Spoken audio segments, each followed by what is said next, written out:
ओम शांति। योगी जीवन और भोगी जीवन में क्या अंतर है?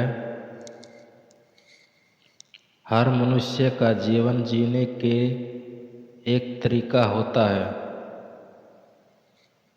कौन कैसे जीता है ये उस मनुष्य पर निर्भर करता है।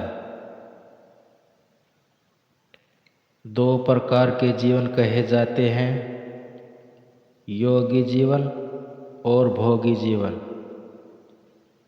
योगी जीवन अर्थात हाई वाइब्रेशन लाइफ, भोगी जीवन लो वाइब्रेशन लाइफ। दोनों में फर्क क्या है? भोगी जीवन अर्थात भोगना, हर सिचुएशन, हर व्यक्ति का व्यवहार, खाने पीने की चीज़ें, गैजेट अर्थात हर चीज़ जो बाहर की दुनिया की है। हम बाहरी चीज़ों में अपने आप को ये समझते हैं कि इसमें सुख और शांति मिलेगी, पर इससे हम अपने आप के लिए कुछ समय के लिए खुशी प्राप्त कर सकते हैं, अपने शरीर को आराम दे सकते हैं। बाहरी चीज़ें, टीवी, मोटर गाड़ी, बंगला आदि से भोगी जीवन जीने में सहायक हो सकती है, परंतु मन की शांति ये सब होने पर भी प्राप्त नहीं की जा सकती। वो मुझ पर प्रभाव डालती हैं। हम कहते हैं बात ही ऐसी थी कि गुस्सा तो आना ही था, काम ही इतना था तो स्ट्रेस तो होना ही था। उन्होंने बोला ही ऐसा तो बुरा तो लगना ही था। मुझे दुखी होना नहीं था, लेकिन दुख उन्होंने दिया। अपने व्यवहार से ये भोगी जीवन है, क्योंकि मुझ आत्मा की शक्ति कम होगी तो हर बात का मुझ पर प्रभाव पड़ता जाएगा। मन, बुद्धि, संस्कार और कर्म इंद्रियां हमारे वश में नहीं रहेंगी। ये भोगी जीवन लो वाइब्रेशन जीवन है। आज चेक कीजिए, क्या हमारा मन हमारे वश में है? जो हम सोचना चाहते हैं, जो हम संकल्प करना चाहते हैं, जितनी देर उनके बारे में हमें सोचना चाहते हैं, क्या वह शक्ति हमारे पास है?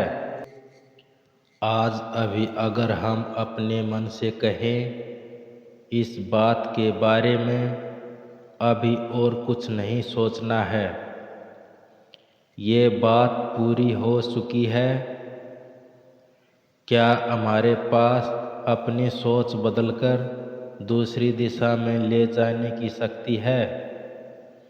क्या हमारी बुद्धि एक सेकंड के लिए सही फैसला लेती है?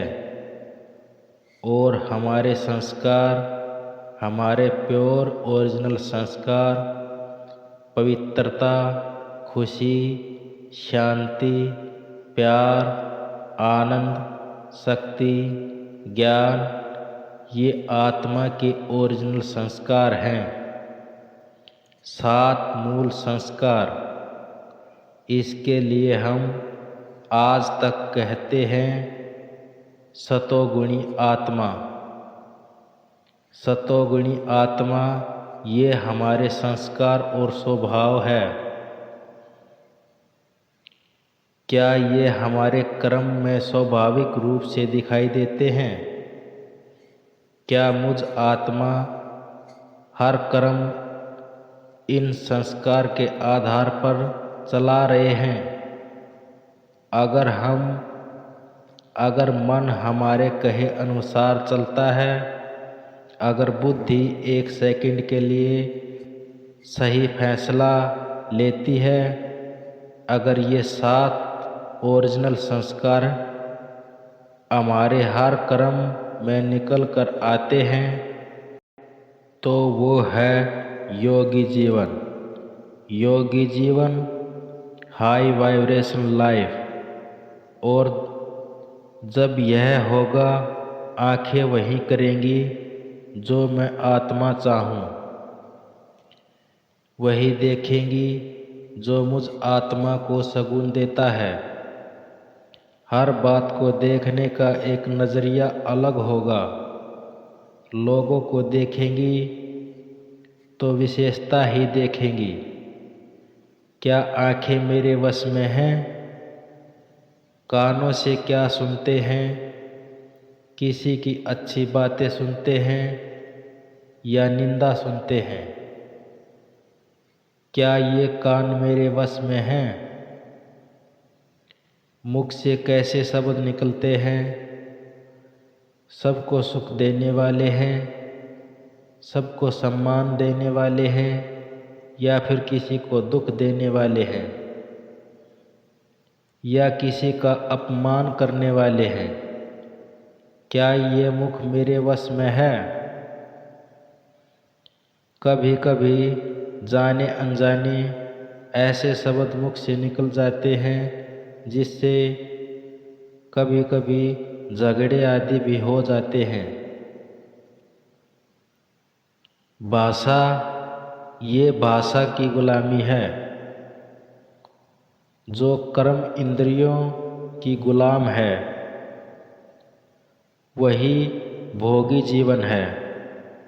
योगी जीवन को जीने के लिए संत महात्मा जंगलों में जाते हैं, ध्यान लगाते हैं, योग लगाते हैं।